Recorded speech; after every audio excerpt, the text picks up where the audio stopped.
পালানোটা যত সহজ মনে করেছিলাম, পালানোটা ততটাই কঠিন।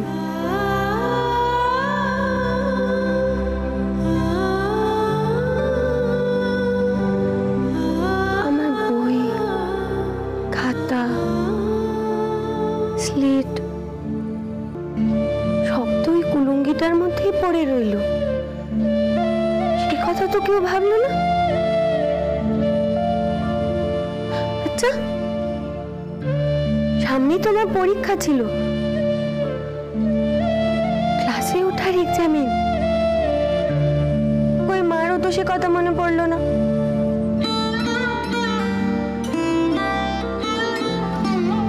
তারপর আস্তে আস্তে বেথুনি স্কুল, ঠনঠনে কালীতলা, মুক্তারাম বাবু স্ট্রিট, 18 হাত কালীর মন্দির,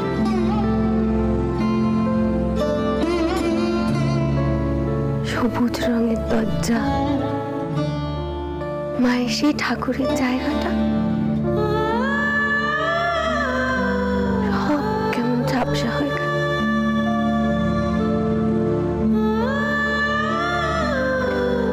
আর পড়ে রইল গলির ভেতরে এই বাড়িটার মেজ বউ।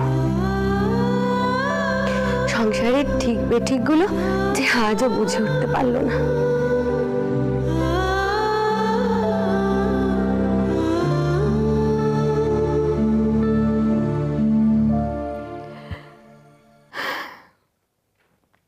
যেদিন প্রথম জানলুম ওই কাগজখানা পেলে মামলাখানা জেতা যায় আর তাতে নতুন বাড়িখানা হয়, সেদিন মনে হলো এই জীবনটা তো আর সারা জীবনে বদলাতে পারবো না, কিন্তু এই বাড়িটুকু, এই খাঁচাটুকু, সেটুকু তো বদলানো যায়।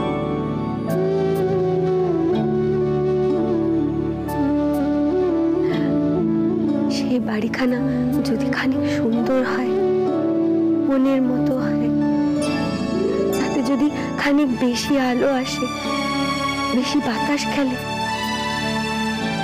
তার মধ্যে আমার মনের মতো যদি একটা ছোট্ট কোনাও পাই,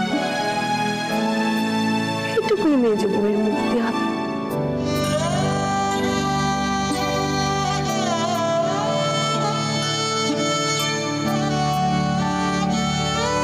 একটু সুন্দর করে বাঁচা, কেমন যেন জেদ চেপে গেছিল।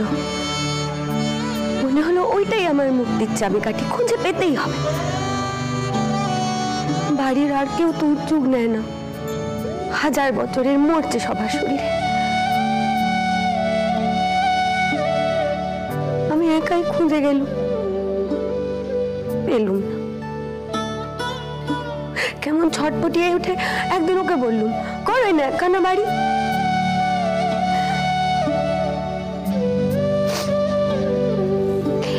মেজ বউয়ের যে মাথার ঠিক নেই, সে কথা শেষে দিন আরেকবার মিলিয়ে নিলে।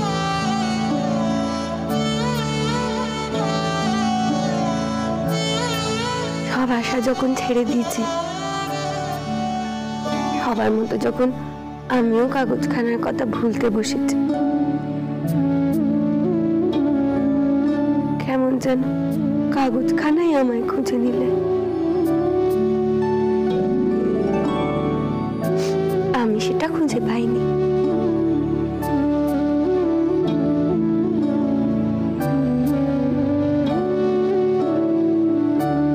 মেজদিনী, ইচ্ছে শক্তি বলে একটা কথা শুনেছি, আজ সেটা প্রত্যক্ষ করল।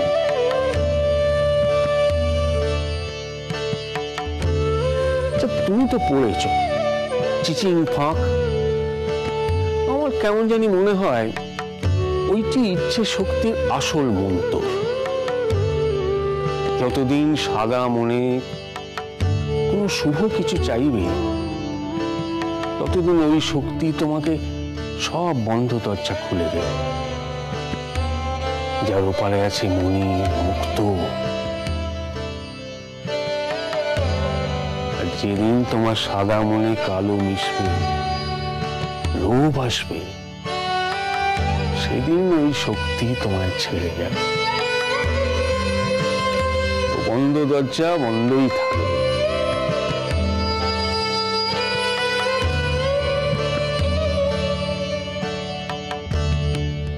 মনি মুক্ত কিনা জানি নে,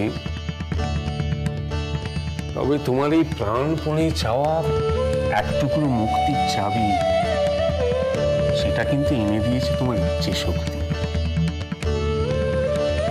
মনটা এমন নিখাদি দেখো, সংসারে এখনো এমন অনেক চাবি হারানো বন্ধ দরজা রয়েছে সামনে, সেগুলো তো খুলতে হবে।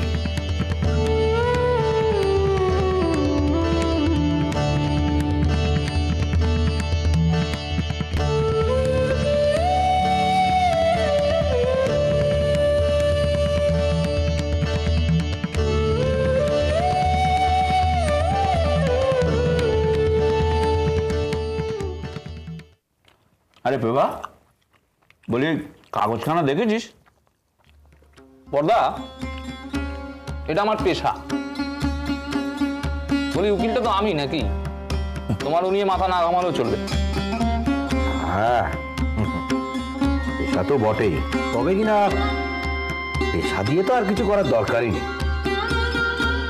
আসল কাজটাই তো হয়ে গেছে। মামলাটা তো লড়া হবে ওই কাগজের জোরে। তাই নাকি? তা ভালো, তাহলে কাগজখানা যিনি বার করলেন তিনি বাকি অর্ধেক টাকা ছেড়ে দিন, আদালতে গিয়ে সওয়ালখানা করে দিন। আমি আর মামলা লড়বো কেন? আচ্ছা, খুব যে বলছো ওই কাগজটার জন্য মামলা জেতা যায়, তুমি কি জানো ওই কাগজখানা আদালতে ঠিকঠাক তুলে না ধরলে আদালত এক কথায় ওটা নস্যাৎ করে দিতে পারে? তো শেষদা একটা কাজ করো না, ওটা আদালতে পেশই করো না। তার মানে মানে ওটা ছাড়া তুমি মামলাটা লড়ো, আর লড়ে জিতে সবাইকে দেখিয়ে দাও। এই একদম চুপ করে থাকবি, একদম চুপ। তোর কথা শোনার মতো কোনো ইচ্ছা আমার নেই। আরে কথাবার্তাকে ঝগড়ায় না নিয়ে গেলে তোদের চলে না, না? আহাম্মকের মতো সব কথা কইছি। বলি মামলাখানা কি কারো একার নাকি? এই মামলা জিতলে কি কারো একার লাভ হবে? হারলে তো সবারই ক্ষতি। না বর্দা, বেকার সাহস কিন্তু দিন দিন বাড়ছে। আবার বাজে কথা বলে। কাল আমরা সবাই মিলে আদালতে যাব, ব্যাস যাব, আর কেউ কোনো কথা কইবে না। এরকম সবাই মিলে ওখানে যাওয়ার আছেটা কি? আমি বলছি তাই যাবি। বর্দা, বলছিলাম কাল কিছু টাকা সঙ্গে রেখো না, ওই পেশকার মুহুরি এদিক ওদিক মিলিয়ে কিছু টাকা খরচা হবে। কাল কত রে? বেশি নয়, 5-10 রেখো, তারপর দেখা যাবে। বলছিলাম 10 টাকা, কতগুলো টাকা, হাতটা একেবারে খালি। বুঝলি, তুই আগে বললে না হয়। না না বড়দা, আগের বার আমার অনেকগুলো টাকা খরচা হয়ে গেছে, আর তাছাড়া এখন হাত ফাঁকা আমার। এবার দিয়ে দিই না, এবার দিয়ে দে তুই। তুই আমার থাকলে আমি নিশ্চয়ই দিতাম। তোমার কাছে বাবা কখন টাকা থাকে? আজ পর্যন্ত তো কোনোদিন শুনলাম না যে আমার কাছে আছে, আমি দিয়ে দিচ্ছি। মেজদা, আমার কাছে নেই, আমি বলে দিলাম। এরপর দেখো তোমরা কি করো। ও বড়দা, তুমি বরঞ্চ পেকাকে বল। পেকা তো কোনো সময় কিছু দেয় না। অতগুলো টাকা আমি কি করে দেব? কেন? ফোড়ন কাটার বেলা মনে থাকে না? দাঁত বার করে হাসো, যখন তখন ভুলে যাও সংসারে আছো। তুমি তো এই চুপ করে থাকবে, একদম চুপ। অকম্মার ঢেকি, ও দেবে টাকা। সংসারে তুই একটা ফালতু, বুঝলি? ফালতু, তোর দ্বারা কিছু হবে না। ভালোই তো আছিস বিনে বাজার হোটেলে।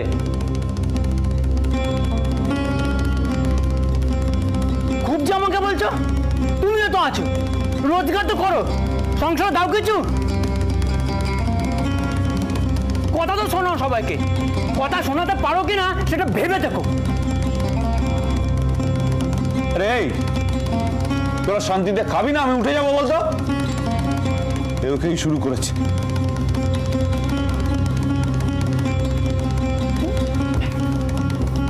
আরে এই পেট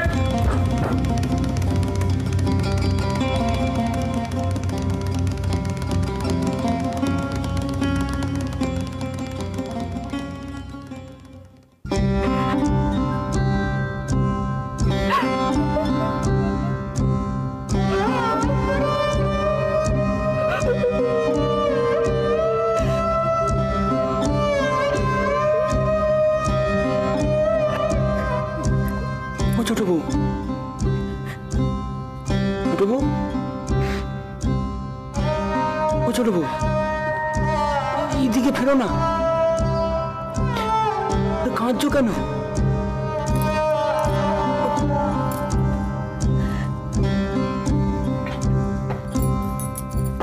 ও ছোট বউ, কাঁদছো কেন?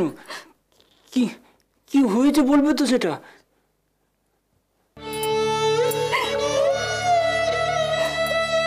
কোনো কাজ করো না কেন গো? কি বলেছে আমি কাজ করি না? আমি তো নাটকে পাঠ করি।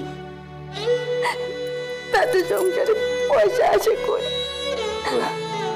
আসে তো, কি বলেছে আসে না? তবে সে পয়সা যায় কোথায়? যায় কোথায়? খরচা হয়ে যায়। আমার কি কিছু খরচা কম হয় নাকি? তুমি সংসারে কিছু দাও না কেন? সবাই সব সময় তোমায় কথা শোনাচ্ছে। এই তো আজ চেষ্টা কর তোমায় কত কিছু বলবো। ও শেষদা ওরকম সবাইকে বলে। বয়ে গেছে তাতে আমার। ওর কথা ধরে বসে থাকলে না, তুমি অমনটি বলতে দিও না। নিজেকে না খুব কিছু দেয়, খালি কথা শুনে। রোজগার তো কম করে না, তাও সংসারটা সবটাই বর্দা টানে। তার বেলা আমি কিচ্ছু জানি না, কিচ্ছুটি না। তোমাকে অমন করে বললে আমার ভারী খারাপ লাগে, ভালো লাগে না গো। সত্যি করে বলছি।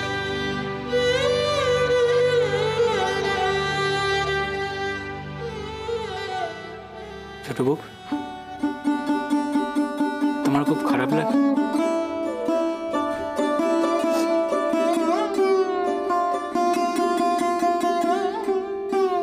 তুমি আমায় খুব ভালোবাসো।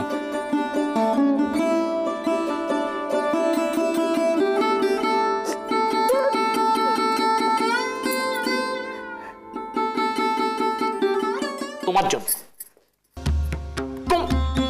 তোমার কথা শুনেই আজকে আমি ভুল করেছি। সাধে বলে মেয়ে ছেলের বুদ্ধিতে চলেছ কি মরেছ? মামলাখানা তুমি লড়ো, আমি লড়বো, জিতবো আমি। শালা কেউ কথা শোনাতে ছাড়বে। মামলাখানা জিতলাম কেন? না মেজ বউ কাগজখানা খুঁজে পেয়েছিল তাই না? দেবো মামলাখানা হারিয়ে, তখন দেখবো মেজ বউ কেমন করে উদ্ধার করে।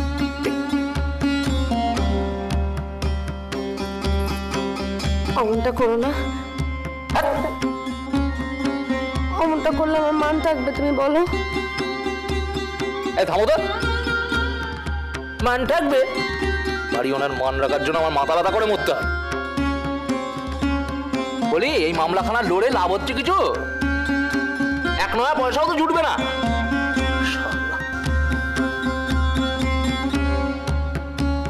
এই যে ওই পাটা কেটে দিবে।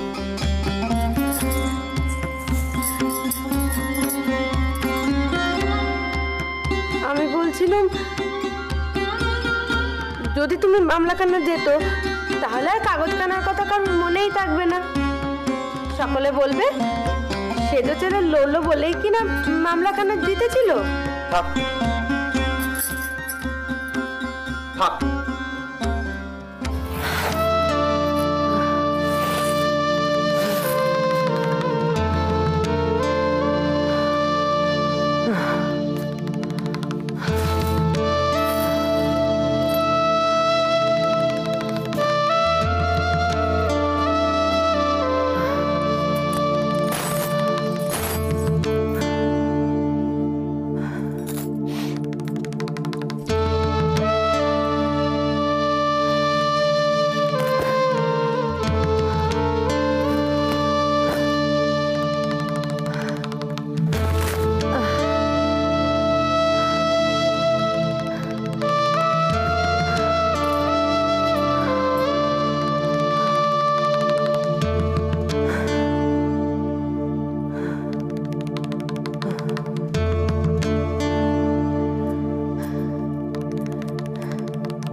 দাড়ি গামার গরম জল কই?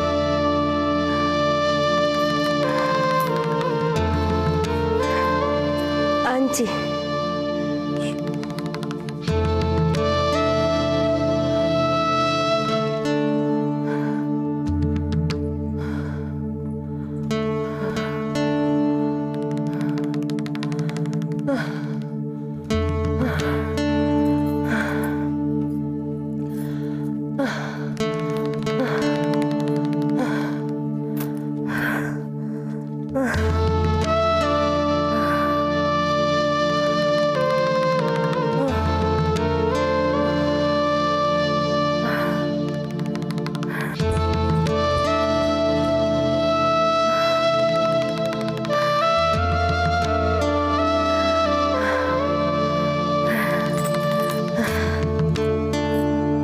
কি গো মেজদি, কি হচ্ছে তোমার? ও কিছু না, একটু হাঁপিয়ে গেছিলুম। শরীর খারাপ করছে? দূর, ও কিচ্ছু না, আমনটা একটু হয়। মাকে ডাকে?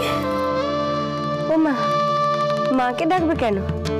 তুমি নিচে যাও, আমি যাচ্ছি। ও মা, ও আবার কি কথা? তুমি নিচে যাচ্ছ কেন? ওনার দাড়ি কামাবা গরম জল দিতে হবে।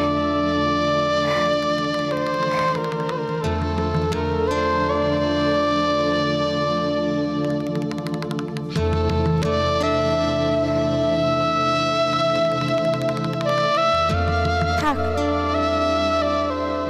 ও না হয় আমিই দিয়ে যাচ্ছি। ঠিক আছে, তোমাকে ঘরে পৌঁছে দেবো, অত করতে হবে না, তুমি নিচে যাও। জানো মেজদি, মা নাকি বলেছেন 2-1 দিনের মধ্যেই তোমার ছেলে হয়ে যাবে।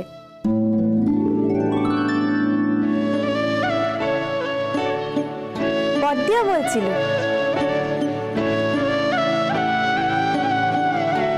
আমি যাই।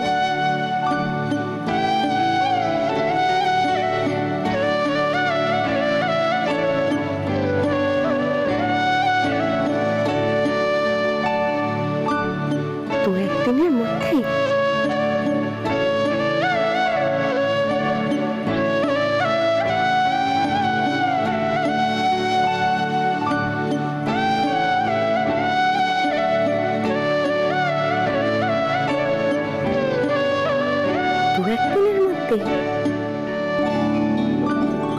একদিনের মধ্যে তোকে আমি দেখবো, অনেক কথা আছে, তাড়াতাড়ি আয়।